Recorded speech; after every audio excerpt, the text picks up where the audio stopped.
What do you feel your parents were expecting you to become? Like all parents, they want their children to be happy. Are you happy? I am happy in the sense that I have many things to be grateful for, but if I have a wish for myself, it's to be able to achieve something. What if everything we've been told about Meghan Markle's rise to royalty isn't the whole truth? What if her path to becoming the Duchess of Sussex was paved with connections we never saw coming? Connections buried deep within one of the most notorious scandals of our time. Stay with us, because what we're about to uncover will challenge everything you thought you knew. Sometimes, a story lingers in the shadows for years, quietly tucked away behind locked documents, missing tapes, and the desperate wishes of those involved that the world would never uncover the truth. The whispers fade, the years pass, and the story becomes nothing more than a forgotten relic of the past, its secrets buried so deep that even the most persistent truth seekers seem to forget about it. But every once in a while, something shifts. A single person, positioned at the heart of it all, decides to break the silence. They step forward, not out of a desire for attention, but driven by the weight of a truth so powerful it can no longer stay hidden. And when they speak, everything changes. This time, it's Ghislaine Maxwell, whose silence has been carefully guarded, that finally shatters the quiet and opens the door to a story that was never meant to be told. Maxwell, once a central figure in a web of scandal, has now become the key that might unlock a series of devastating revelations. What was buried under layers of redacted documents, behind the closed doors of legal proceedings, is about to surface, and it's more explosive than anyone could have imagined. The question is no longer if the truth will come out, but rather how it will all unfold. And it starts here with Maxwell's voice, which threatens to expose everything the world was never meant to know. For months, an undercurrent of whispers has rippled through the tight-knit legal circles, quietly hinting at something shocking, a revelation so unexpected, it seemed too far-fetched to be true. These whispers didn't involve the usual suspects. No influential politician, no tech billionaire, no media mogul. Instead, they spoke of a name that at first felt completely out of place, a name no one had expected to surface in connection with the Epstein scandal. It was the name of someone entirely removed from the sordid world of power, wealth, and manipulation that had surrounded Jeffrey Epstein, Meghan Markle. At first, the very idea seemed absurd. The image of Meghan Markle, the glamorous actress turned duchess, seemed worlds apart from the murky, shadowy figures that filled the Epstein files. But as the rumors gained traction, the whispers turned into something more, confirmed by those with access to the sealed testimony. According to sources familiar with the redacted portions of Maxwell's interviews, it wasn't merely a casual mention of Meghan's name in passing. No, it was far more shocking. Maxwell allegedly uncovered a connection, a thread that, if fully revealed, could change the entire narrative of Meghan's life. A connection so deep, so intertwined with the powerful networks that shaped her rise, that it could alter everything we thought we knew about her journey, her meteoric rise to fame, her rapid leap into royalty, and the influential figures whose hands may have steered her path, without the public ever knowing. This isn't the Meghan Markle story we've all been fed, the glossy, sanitized version of a charming young woman who made her way from modest beginnings to the heights of royal life. The version the world has been told is neat, controlled, and carefully curated, crafted for public consumption, with every detail measured and edited to perfection. But buried beneath that shiny facade, there's a darker, more complex narrative, one that was deliberately hidden from view, locked away behind layers of secrecy, hoping the truth would remain out of reach. And now, with the possibility of Maxwell's testimony coming to light, it seems that version of the story, the one that was never meant to be told, is slowly rising to the surface, threatening to unravel everything the public has been led to believe. The question now isn't what Meghan's connection to this world is, it's how far back does it go? And what does it mean for the carefully constructed image she spent years building?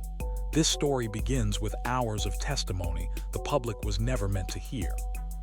When the Epstein files were finally released, the world expected to uncover the long-awaited truth, the missing pieces of a story that had captivated global attention for years. But what we received instead was far from satisfying. The documents were riddled with blacked-out lines, entire sections of text redacted, and audio recordings with entire conversations mysteriously omitted. It was a spectacle of omission, deliberate gaps in the narrative where key details should have been. Officials insisted that nothing of significance had been withheld, yet those with insider access suggest otherwise. Legal sources claim that more than 12 full hours of Ghislaine Maxwell's interview were entirely erased from public view. 12 hours, not a mere few minutes. These hours weren't simply missing details. They were entire blocks of testimony, meticulously wiped clean, as though they never existed at all.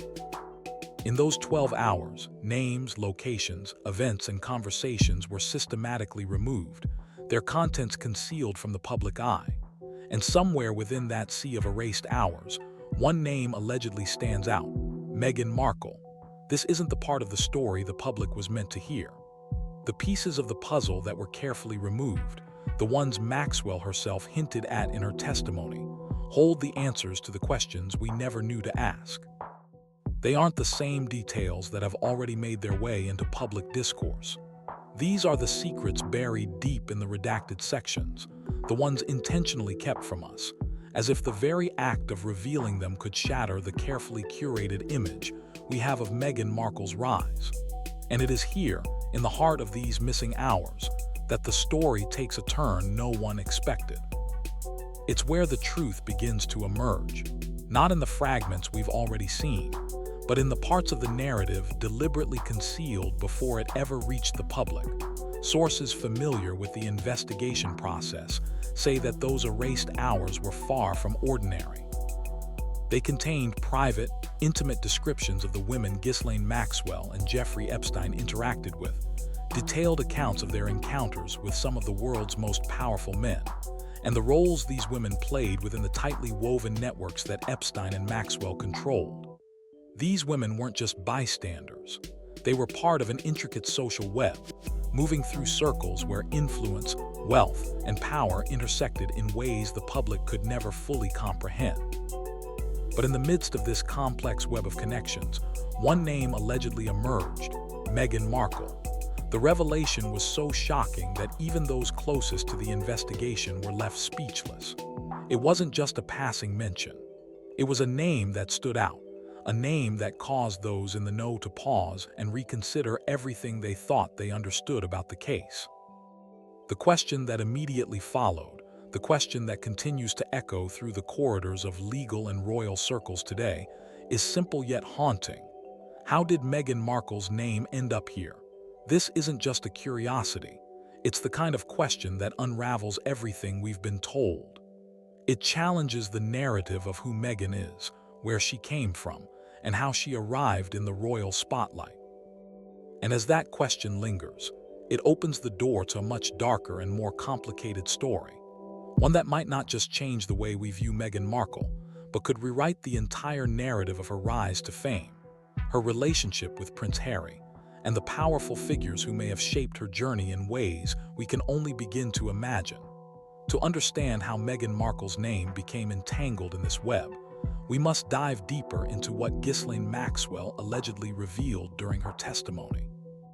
According to sources familiar with the redacted portions, Maxwell described a young woman who, in certain high-profile circles, was known by a quiet and almost innocent nickname, Flower. On the surface, it seems harmless enough, almost whimsical, but the reality behind this nickname tells a much darker story. Flower was a name used to describe someone who appeared soft, charming, and disarmingly harmless, a woman who could captivate with a smile, whose presence seemed sweet and unthreatening. But beneath the surface, it was a carefully crafted facade. The nickname was reserved for those who moved effortlessly through circles ordinary people could never even imagine, spaces where influence and power were wielded with a subtle, unseen hand. These were not places for the everyday person. They were exclusive, hidden worlds, where the rules of the outside world didn't apply, and where connections were made not by merit, but by invitation alone. Maxwell's description of Flower was far from casual.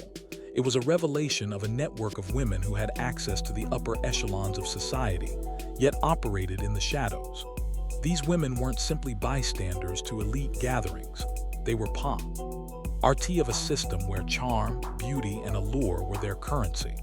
And according to these sources, Maxwell linked this quiet nickname to none other than Meghan Markle. If this was true, it suggests that Meghan wasn't merely an outsider entering the royal family through sheer chance or love for a prince. Instead, she may have been connected to a hidden world, one that only a select few were invited into, a world where connections were everything, and every move was carefully orchestrated long before Meghan ever crossed paths with Prince Harry.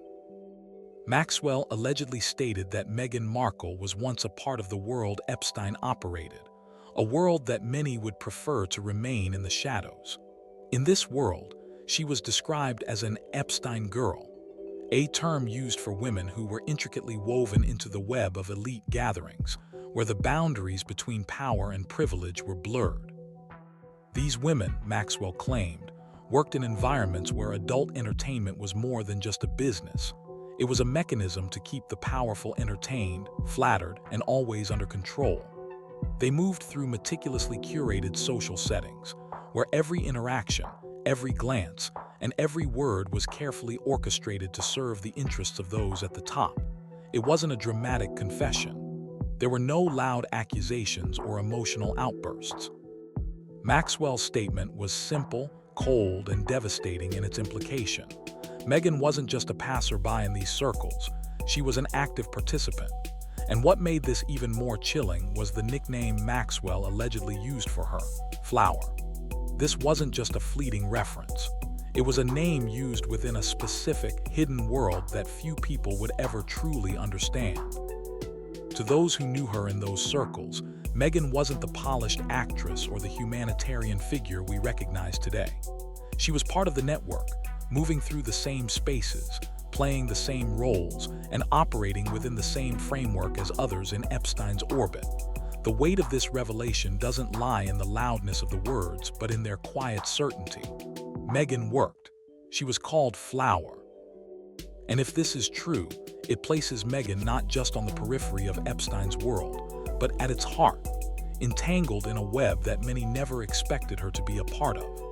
It challenges everything the world thought it knew about Meghan Markle's journey and uncovers the parts of her story that have been deliberately kept in the dark.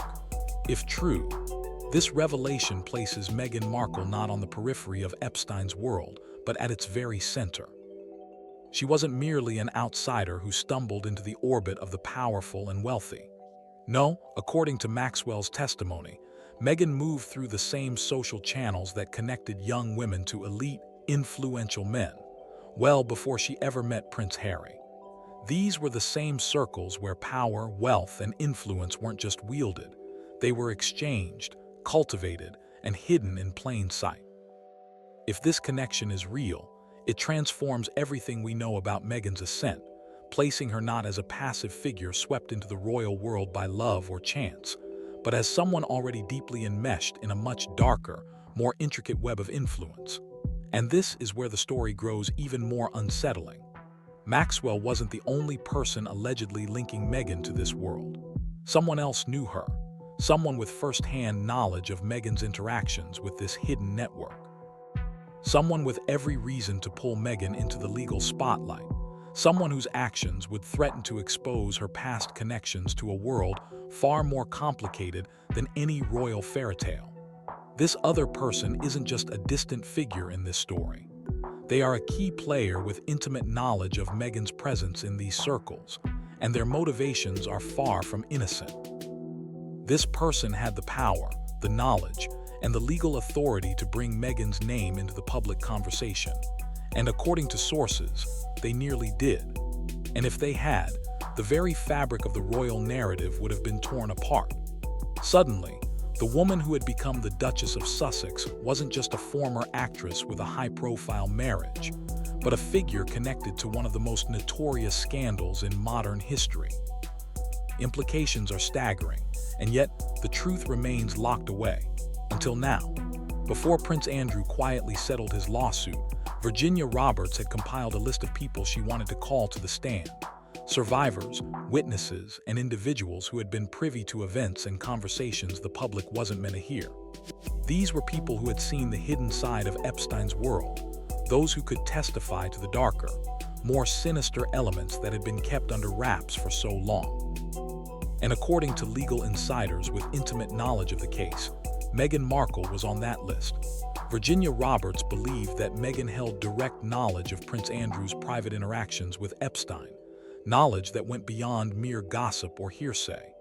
This wasn't something Meghan had heard from others. It was something she could speak to from personal experience, from the period when Epstein and Maxwell were operating so closely together, pulling strings in the highest echelons of power.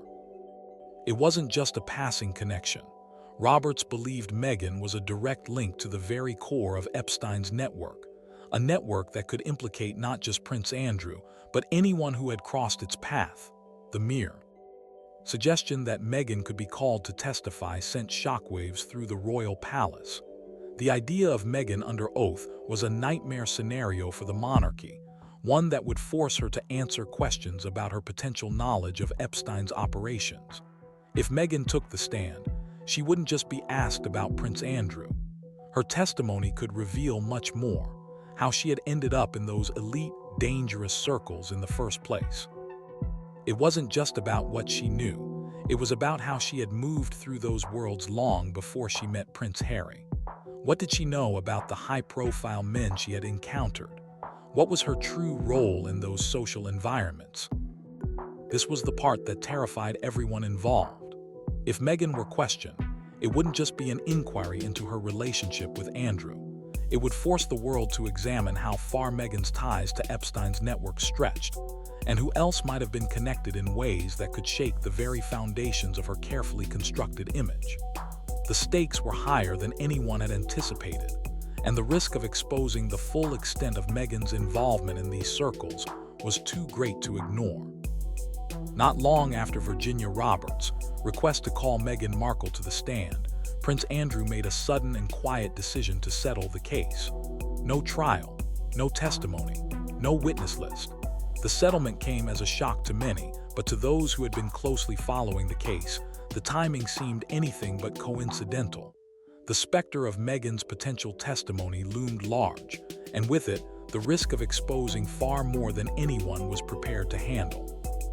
If Meghan truly did possess knowledge, whether from direct involvement or simply by being in proximity to powerful individuals within Epstein's orbit, allowing her to take the stand was a gamble no one in the royal family, nor those involved in the case, were willing to take. The stakes were too high. If Meghan were to testify, it wouldn't just be about revealing her knowledge of Prince Andrew's actions. It would open the door to uncovering the deeper, darker connections she may have had with Epstein's world.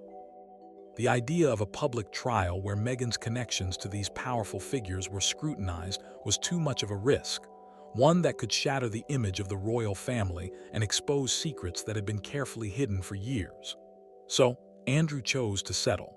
He walked away from the case with a settlement in hand, avoiding the uncomfortable spotlight and the potential fallout that could have followed.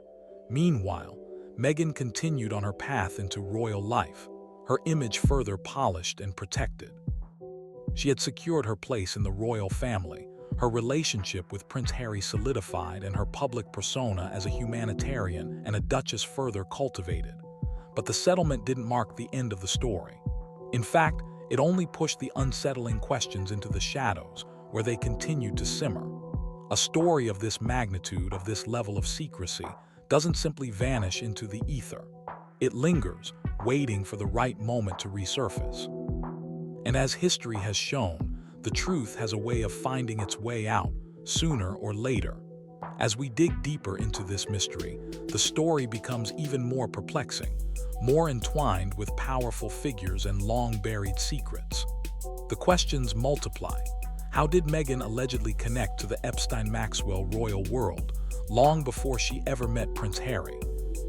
What if her ties to that world weren't just incidental or fleeting, but woven into the very fabric of her ascent, long before the public even knew her name? To understand this, we must rewind to a pivotal moment, a year that now casts a long, shadowy reflection on everything that followed, 2000. At that time, Jeffrey Epstein had not yet become the infamous global figure he would later be known as.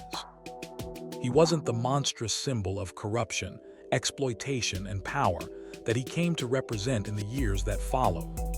No, back in 2000, Epstein was a man moving comfortably within the highest echelons of society, someone who was welcomed into the most exclusive and prestigious circles, particularly in Britain.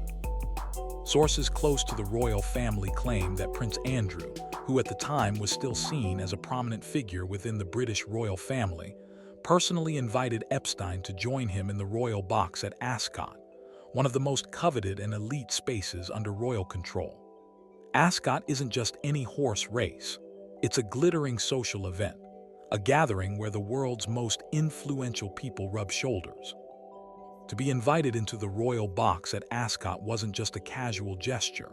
It was a public acknowledgement that Epstein had made it into the very heart of the British elite. And it wasn't just Prince Andrew and Epstein. Ghislaine Maxwell, a key figure in Epstein's world, was there.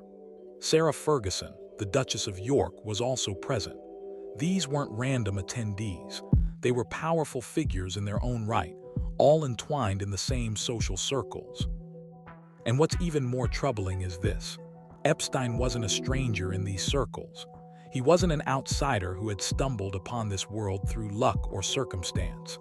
He was treated as someone who belonged, someone already well known, even respected, within the highest social and political spheres.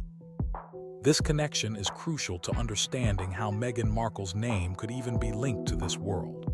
If Epstein was moving in these royal circles back in 2000, if he had access to the same elite spaces that Meghan would later find herself in, then the question isn't just how she ended up in these circles, but when and why she was allowed entry. Could her trajectory into the royal family have been influenced by these earlier connections, long before she ever met Harry? This period, the turn of the millennium, was also when Epstein and Prince Andrew were frequently seen together, socializing at private dinners, traveling to exclusive locations, and mingling at events closed off to the public eye. These were not ordinary gatherings. They were intimate affairs, where the true power brokers of the world gathered in secrecy, away from the scrutiny of the media and the public. The kind of events where whispered conversations held the weight of deals that could shift the balance of global influence. The public was kept in the dark, unaware of the high-profile connections being forged in these secluded spaces. But for those on the inside, these interactions were anything but accidental. They were carefully cultivated moments where alliances were formed and power was exchanged, away from prying eyes. During this time, Sarah Ferguson, the Duchess of York, became a pivotal figure within these social circles.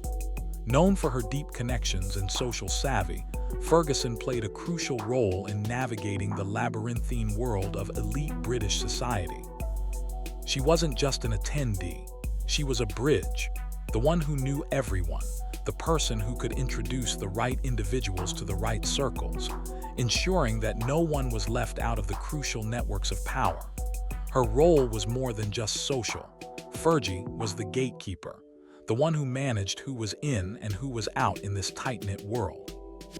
If you wanted access to the real power players, if you wanted to be introduced to those who could influence your future, you needed to pass through Sarah Ferguson's world.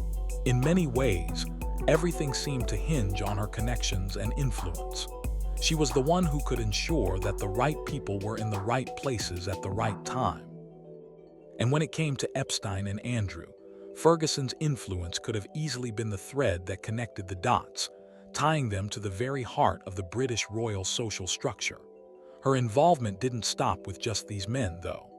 Fergie's role as the social architect of the elite world would have meant that she knew far more than the public realized about who was moving in and out of these powerful circles. And if Meghan Markle was, in fact, someone who made her way into these circles before she ever met Prince Harry, it's entirely possible that Sarah Ferguson played a key role in her introduction to the world that would ultimately change her life. Later, reports began to surface that painted a surprising picture. Sarah Ferguson, the Duchess of York, knew Meghan Markle long before she ever met Prince Harry. This wasn't just a casual acquaintance. It suggested that Meghan had been circulating in the same high society circles as Ferguson, moving through spaces where connections were everything, long before she found herself in the royal spotlight. Ferguson, known for her deep connections to the British elite, would have been well aware of anyone making their way into these circles, especially someone like Meghan, who was rapidly gaining attention in the public eye. Despite Ferguson's public denials, the whispers didn't die down. Insiders, those familiar with the intricacies of royal life and the people who moved in these elite social circles, couldn't help but raise their eyebrows.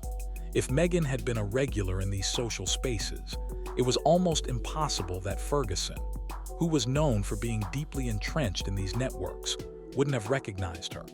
She would have known who Meghan was, what her background was, and where she had come from. So why, then, did Ferguson deny any prior connection? According to sources close to the situation, Ferguson allegedly took more than just a passive stance when it came to Meghan's proximity to Prince Andrew. It wasn't a physical confrontation. There were no explosive arguments or outward clashes. Instead, it was a quiet, social maneuvering, a subtle, yet deliberate attempt to keep Meghan at arm's length from Andrew. Ferguson, with her experience navigating royal and elite circles, understood the power dynamics at play. She knew that Meghan's presence around Andrew could be dangerous, especially if the connections between Meghan and Epstein's world were more intricate than anyone had yet realized. Ferguson's actions were calculated. She ensured that Meghan never got too close to Andrew, never became entangled with him in a way that could have potentially sparked a scandal or opened doors to a world of scrutiny and exposure. In Ferguson's eye, this wasn't just a matter of protecting royal family dynamics. It was about guarding the monarchy against a connection that could have been far more compromising than anyone was willing to admit. But here's where the plot thickens even further. While Sarah Ferguson may have worked to keep Meghan at a safe distance from Prince Andrew, she didn't attempt to stop her from entering the royal world altogether. In fact, Meghan's path into the heart of British society continued unabated, and this is where the story takes a more unexpected turn. Ferguson's attempts to shield Andrew from Meghan were just one part of the complex puzzle. Meghan, it seems, wasn't entirely shut out from the royal world she was steadily moving towards. Meghan continued to circulate through the most exclusive and elite spaces in London. She wasn't just passing through the outer circles. She was attending private clubs, charity galas, and high-profile events where the wealthiest and most influential figures crossed paths. These were not casual social events. They were curated, invitation-only gatherings where influence was traded and connections were made behind closed doors. In these spaces, where power and prestige intertwined, Meghan's presence seemed almost orchestrated, as though she had always belonged there. She mingled with benefactors, high-net-worth individuals, and other key players in British society, further cementing her role in these social circles. The question wasn't whether Meghan could get access. It was how far that access would take her. At these events, it was easy to see how Meghan's story could shift, how her connections could evolve from mere networking to something more substantial. She was positioning herself, steadily climbing the social ladder with a grace that seemed effortless, but also undeniably intentional. While Ferguson might have worked to protect Andrew from any direct association with Meghan, it's clear that the larger social structure was quietly welcoming her into its fold. Whether by design or coincidence, Meghan found herself in the perfect environment to meet those who could push her into the royal spotlight, and soon, her place in these circles would lead her straight to Prince Harry. But the real question is, who exactly was behind Meghan's seamless integration into the elite world? Who was helping to open these doors, making sure that her presence at these influential events wasn't just by chance. This raises a crucial question. If Sarah Ferguson truly knew Meghan Markle long before she met Prince Harry, how far back does Meghan's connection to the royal world stretch? The public narrative has always painted Meghan's entry into the royal family as a serendipitous event, one that began when she met Harry in 2016. But what if that's not the full picture? According to some sources close to the investigation, Meghan's rise didn't start in 2016. Instead, it allegedly began years earlier, quietly moving through the very same influential circles that Epstein and Maxwell once frequented. Long before Meghan was introduced to the world as Prince Harry's girlfriend, she may have already been on a path that led directly to the royal family. These sources suggest that her connections to the British elite and to the social structures that Epstein and Maxwell were deeply enmeshed in were already well established. Meghan wasn't just a newcomer to these circles. She was already moving within them long before she met Harry. This theory paints a very different picture of Meghan's rise, a picture of calculated positioning and strategic networking, rather than the spontaneous romance the public has been led to believe.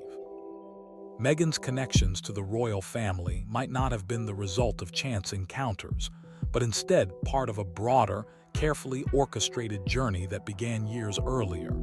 And if this is true, it raises even more unsettling questions. How much of Meghan's public story was shaped by these hidden connections? And who exactly played a role in guiding her through these circles, ensuring that she would eventually meet Harry and solidify her place in the royal family? The more we look at this, the clearer it becomes that Meghan's ascent wasn't a matter of luck or fate. It was a carefully curated path, one that had been in motion long before she ever set foot in the public eye as Prince Harry's partner. If you're as shocked by these revelations as we are, hit the like button and subscribe to keep following this story. You won't want to miss what we uncover next, because the truth behind Meghan Markle's rise isn't just about one woman. It's about the powerful forces that shaped her world and the dark secrets that still remain locked away.